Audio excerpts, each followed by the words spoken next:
പഹൽഗാം ആക്രമണം നടത്തിയതിന് പിന്നിൽ പാകിസ്ഥാനാണ് എന്നുള്ളത് ഇന്ത്യ പലതവണ ആവർത്തിച്ചതാണ്. പാകിസ്ഥാൻ പോറ്റി വളർത്തുന്ന ഭീകരരും അവരുടെ ഭീകര കേന്ദ്രങ്ങളിൽ നിന്ന് വന്ന തീവ്രവാദികളൊക്കെ തന്നെയാണ് ആക്രമണം നടത്തിയത്. നമുക്കത് പകൽ പോലെ വ്യക്തമായിട്ടുള്ള കാര്യമാണ്.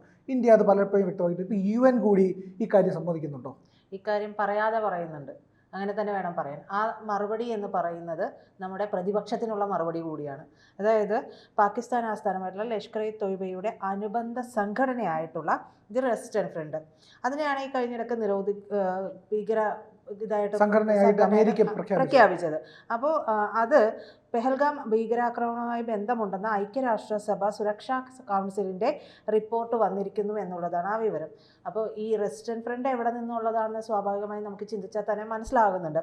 ഇനി അതും മനസ്സിലായില്ലെങ്കിൽ മറ്റൊരു കാര്യം, അവർ പേര് വെളിപ്പെടുത്താതെ തന്നെ പറയുന്നത് UN സ്ഥിരാംഗ രാജ്യം എന്നുള്ളതാണ്. UN സ്ഥിരാംഗ രാജ്യം, TRFുമായി ബന്ധം, ലഷ്കർ ഇ തോയ്ബയുടെ മറ്റൊരു വേർഷൻ എന്ന് പറയുമ്പോൾ സ്വാഭാവികമായി ആ രാജ്യം പാകിസ്ഥാനാണ്. ആ രാജ്യം പാകിസ്ഥാനാണെന്ന് പറയാതെ പറഞ്ഞിട്ടുണ്ട് ഇപ്പോൾ UN. ഇത് പോരെ? ഇനിയും നമ്മുടെ പ്രതിപക്ഷം ഇവിടെ കിടന്ന് നെഞ്ചത്തടിച്ച് കരയുമോ എന്നുള്ളത് വേറൊരു ചോദ്യമാണ്. പ്രതിപക്ഷത്തിന് അത് മാത്രമേ ഉള്ളൂ ചെയ്യാനായിട്ട്. എന്തിനാണ് അവർക്കെതിരെ പാകിസ്ഥാനിലെ മുസ്ലിമുകൾ തന്നെയാണെന്ന് എന്താണ് ഉറപ്പെന്നാണ് ചിദംബരം ചോദിച്ചത്. അപ്പോൾ അമിത്ഷാ പറഞ്ഞു എന്തായാലും ഹിന്ദുക്കളല്ല എന്ന് പറഞ്ഞു. അപ്പോൾ അതോടുകൂടി ചിദംബരത്തിൻ്റെ വായ അടഞ്ഞിട്ടുണ്ടാകുമെന്ന് നമുക്ക് കരുതാം. ഏതെങ്കിലും ഒരു UN രേഖയിൽ പാക് ഭീകര സംഘടനയെ പരാമർശിക്കുന്നത് ഇത് ആദ്യമായിട്ട് കൂടിയാണ്. ഇന്ത്യയെ സംബന്ധിച്ചിടത്തോളം നയതന്ത്ര വിജയം തന്നെയാണ്. അതായത് നമ്മുടെ നയതന്ത്ര പ്രതിനിധികൾ പോയതുമായി ബന്ധപ്പെട്ട് അതുമായിട്ട് ഇവർക്കിടയിൽ, രാജ്യങ്ങൾക്കിടയിൽ ഒരു ടോക്ക് ഉണ്ടാവും. അപ്പോൾ അതും കൂടി നമ്മൾ മനസ്സിലാക്കണം. നമ്മുടെ പ്രതിനിധി സംഘം ഈ രാജ്യങ്ങളിൽ അത്രയും പോകുന്നു, സംസാരിക്കുന്നു, ഇത് ബോധ്യപ്പെടുത്തുന്നു. വെറുതെ ബോധ്യപ്പെടുത്തുകയല്ല, തെളിവുകൾ സഹിതം ബോധ്യപ്പെടുത്തുന്നു. ഇത് കഴിഞ്ഞ് ഇവർക്കിടയിൽ നമ്മൾ ഒരു വിഷയത്തെക്കുറിച്ച് പരസ്പരം സംസാരിക്കുന്നത് പോലെ തന്നെ ഈ രാജ്യങ്ങൾക്കിടയിലും ഇവരുടെ പ്രതിനിധികളുമായി സംസാരിച്ചവർക്കിടയിലും ഒക്കെ സംസാരിക്കുമ്പോൾ എല്ലാവരും ഈ പാകിസ്ഥാനെതിരെ തിരിഞ്ഞ ഒരു സാഹചര്യം ഉണ്ടായിട്ടുണ്ട്. അത് അംഗീകരിക്കേണ്ടി വരുന്നുണ്ട് UN-നും. അതുകൊണ്ടായിരിക്കണമല്ലോ പേരെടുത്ത് പറഞ്ഞില്ലെങ്കിലും UN സ്ഥിരാംഗ രാജ്യം, TRF എന്നൊക്കെ ബന്ധപ്പെട്ട് ഇവർ പറഞ്ഞുകൊണ്ടിരിക്കുന്നത്. അത് നമ്മളെ സംബന്ധിച്ചിടത്തോളം ഇതിൻ്റെ ഒരു നയതന്ത്ര വിജയമായിട്ട് തന്നെ നമ്മൾക്ക് വിലയിരുത്തുകയും ചെയ്യാം. അൽ-ഖ്വയ്ദയ്ക്കും ഇസ്ലാമിക് സ്റ്റേറ്റിനുമെതിരായിട്ടുള്ള ഉപരാധങ്ങൾക്കായുള്ള സുരക്ഷാ കൗൺസിൽ നിരീക്ഷണ സംഘത്തിൻ്റെ ദിവത്സര റിപ്പോർട്ടിൽ പഹൽഗാം ആക്രമണത്തിൽ TRFിൻ്റെ പങ്ക് വ്യക്തമാക്കുകയും ഇന്ത്യയും പാകിസ്ഥാനും തമ്മിലുള്ള സംഘർഷങ്ങൾ മുതലെടുക്കാനായിട്ട് തീവ്രവാദ ഗ്രൂപ്പുകൾക്കൊക്കെ കഴിയുമെന്ന് മുന്നറിയിപ്പ് കൂടി നൽകുന്നുണ്ട്. ഏപ്രിൽ 22-നാണ് ജമ്മു കാശ്മീരിലെ പെഹൽഗാമിൽ വിനോദസഞ്ചാര കേന്ദ്രത്തിൽ നമ്മുടെ നിരപരാധികളായിട്ടുള്ള 26 പൗരന്മാരെ ഇവർ മതം ചോദിച്ചുകൊണ്ട്, തുണി പൊക്കി നോക്കിക്കൊണ്ട്, കലിമ ചൊല്ലാൻ പറഞ്ഞുകൊണ്ട്, അതറിയാത്തവരെയെല്ലാം മുസ്ലിമുകളാണെന്ന് മുദ്ര കുത്തിക്കൊണ്ട് വെടിവെച്ച് കൊല്ലുന്നത്. അവരുടെ ഭാര്യയുടെ മുന്നിൽ വെച്ചും മക്കളുടെ മുന്നിൽ വെച്ചൊക്കെ വെടിവെച്ച് കൊല്ലുകയാണ് ചെയ്തിട്ടുള്ളത്. അത് മതം തന്നെയാണ് അതിൻ്റെ കാരണം എന്നുള്ളത് ഇതിൽ നിന്ന് പകൽ പോലെ വ്യക്തമാണ്. എന്നിട്ടും കോൺഗ്രസ് പറയുന്നു ഇവർ ആരാണെന്ന് നിങ്ങൾക്ക് എന്താണ് ഉറപ്പ്, ഇവർ ഇന്ന ആളുകളാണെന്ന് എന്താണ് ഉറപ്പ്, എന്താണ് കാര്യം എന്നൊക്കെയാണ് ചോദിക്കുന്നത്. ഇതൊരു തമാശയാണെന്ന് പുതിയൊരു MP പറഞ്ഞിട്ടുണ്ട്.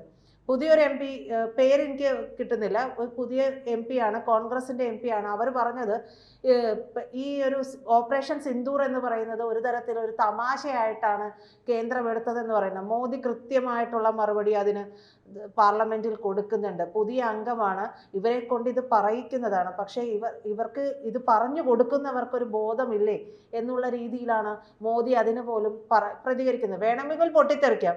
അദ്ദേഹം പൊട്ടിത്തെറിക്കുകയല്ല, വളരെ സസൂക്ഷ്മം കാര്യങ്ങളെ വിലയിരുത്തിക്കൊണ്ട് വളരെ കാര്യമായിട്ടുള്ള രീതിയിൽ തന്നെ നിശിതമായ കർശനമായിട്ടുള്ളൊരു വിമർശനമാണ് ഉന്നയിച്ചിട്ടുള്ളത്. ഈ ആക്രമണം ഉണ്ടായ 3 ദിവസത്തിന് ശേഷം UN സുരക്ഷാ കൗൺസിൽ പത്രക്കുറിപ്പ് പുറത്തിറക്കിയിരുന്നു. ഈ പത്രക്കുറിപ്പിൽ ഈ പറയുന്നത് പോലെ TRFിനോ പഹൽഗാമിനെയോ കുറിച്ചുള്ള പരാമർശം ഒന്നും തന്നെ ഉണ്ടായിരുന്നില്ല എന്നുള്ളതാണ്.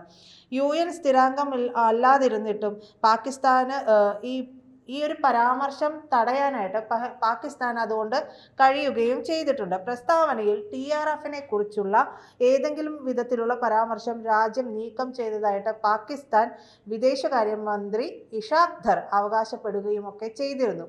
ഈ ഒരു സാഹചര്യത്തിൽ സത്യത്തിൽ വളരെ സന്തോഷം തോന്നുന്ന ഒരു വാർത്ത തന്നെയാണ് ഇതെന്നാണ് എനിക്ക് തോന്നുന്നത്, അല്ലേ?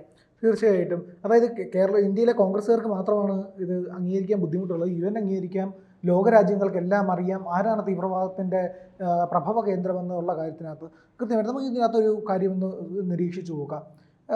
ഇന്ത്യ ആദ്യം ഈ പറയുന്ന ഓപ്പറേഷൻ സിന്ദൂറിലേക്ക് പോകുമ്പോൾ UN പറഞ്ഞത് ഇത് ചർച്ച ചെയ്യണം, പ്രശ്നത്തിലേക്ക് പോകരുത്.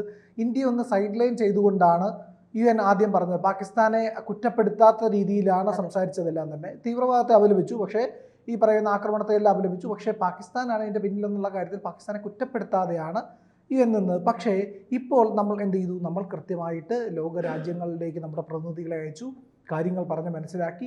ട്രംപ് എത്ര തവണ ആവർത്തിച്ചിട്ടുണ്ടോ അത്രയും തവണ ട്രംപിന് മറുപടി കൊടുത്തു. നിങ്ങൾ ആരും ലോകത്തിലെ ഒരു നേതാക്കളും ഇടപെട്ടിട്ടല്ല. ഇന്ത്യയും പാകിസ്ഥാനും തമ്മിലുള്ള പ്രശ്നം നമ്മൾ തമ്മിൽ ഉഭയകക്ഷി ഇതിലാണ്.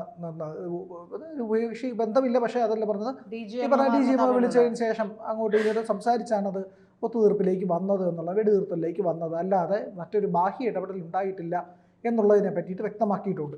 ഇവിടെ നിരീക്ഷിക്കേണ്ട കാര്യം എന്ന് പറഞ്ഞാൽ ഇന്ത്യയുടെ നയതന്ത്ര പ്രതിനിധികൾ, ഇന്ത്യയുടെ വിശദീകരിക്കാനായിട്ട് ഇന്ത്യയിൽ നിന്നുള്ള പ്രതിനിധികൾ ചെല്ലുന്നു, നമ്മൾ കൃത്യമായ കാര്യങ്ങൾ ബോധ്യപ്പെടുത്തുന്നു, ലോകരാജ്യങ്ങൾക്ക് മനസ്സിലാകുന്നു, UN മനസ്സിലായിട്ടുണ്ട്. ഇപ്പോൾ UN ആ കാര്യത്തിനകത്ത് ഇന്ത്യയുടെ സ്റ്റാൻഡ് എന്താണെന്ന് അറിയാം. ഇന്ത്യ അധികം ക്ഷമിക്കില്ല. ഇനി അങ്ങോട്ടുള്ള കാലത്ത് ഇന്ത്യ ഈ പറയുന്ന നമുക്കെതിരെ ഒരു ശബ്ദമുയർന്നാൽ അത് ക്ഷമിച്ച് സഹിച്ച് മിണ്ടാതിരിക്കില്ല. അത് UN ആയാലും ശരി തന്നെ. ഇന്ത്യക്കെതിരെ ഒരു നിലപാടെടുക്കുകയാണെങ്കിൽ അത് ശക്തമായിട്ടും കൃത്യമായിട്ടും പറയും. ജനറൽ അസംബ്ലിയിൽ കൃത്യമായിട്ട് ഇന്ത്യ പലതവണ പറഞ്ഞു കഴിഞ്ഞു. അപ്പോൾ UN ബോധമുള്ള ആൾക്കാരുണ്ടെങ്കിൽ അവർക്ക് കാര്യങ്ങൾ പറഞ്ഞാൽ മനസ്സിലാകൂ എന്നുള്ളതാണ് ഇപ്പോൾ വരുന്ന ഈ വാർത്തയിൽ നിന്ന് വ്യക്തമാകുന്ന കാര്യം. അതെ, ഈ പറയുന്നത് പോലെ കോൺഗ്രസ്സിന് മനസ്സിലാകുന്നില്ല എന്ന് പറയുമ്പോൾ ഈ EM ഉരുക്കി ഒഴിച്ചതുപോലെയാണ് കോൺഗ്രസിൻ്റെ കാര്യം. അത് മനഃപൂർവ്വം, അല്ലെങ്കിൽ ഒരുപക്ഷെ നമുക്ക് പറയാം ഉറക്കം നടിക്കുന്നതാണ്. ഉറക്കം നടിച്ചവനെ എണീപ്പിക്കാനാണല്ലോ ബുദ്ധിമുട്ട്.